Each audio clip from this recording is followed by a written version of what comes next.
Pada kesempatan ini saya akan berbagi mengenai praktek yang dilarang di dalam asuransi syariah. Pertama adalah masyir, yang berarti untung-untungan.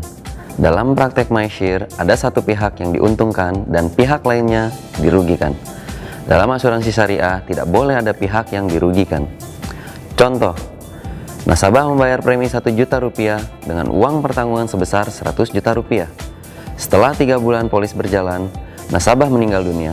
Lalu perusahaan asuransi membayar uang pertanggungan sesuai kontrak polis sebesar 100 juta, walaupun nasabah baru membayar 3 bulan saja. Kondisi tersebut seolah-olah peserta diuntungkan, sedangkan perusahaan asuransi dirugikan.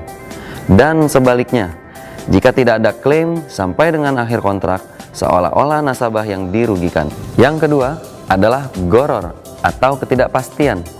Dalam transaksi bermuamalah, semua harus jelas, transparan, dan objektif. Misalnya, berapa harganya, apa barangnya, kapan penyerahannya, dan lain sebagainya. Contoh, saat kita membeli anak kambing yang masih dalam kandungan induknya, hal itu dilarang. Karena di situ ada unsur ketidakpastian. Kita tidak tahu apakah nanti si anak kambing ketika lahir dalam keadaan sehat atau cacat.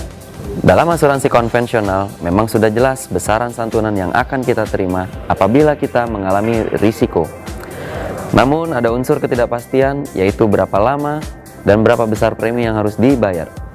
Mungkin saja kita baru membayar 3 bulan, sudah terkena risiko, dan bisa saja sudah 10 tahun berjalan, peserta baru mengalami risiko. Transaksi ini menjadi tidak jelas dan menimbulkan goror yang dilarang dalam transaksi syariah. Dan yang terakhir adalah riba. Di dalam praktek asuransi berkaitan dengan alokasi dana atau investasi. Ada 2 praktek riba dalam asuransi.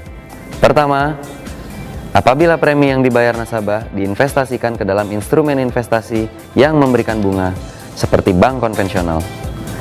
Yang kedua, mengenai santunan atau uang pertanggungan, biasanya besaran santunan asuransi akan jauh lebih besar dibandingkan premi yang dibayar.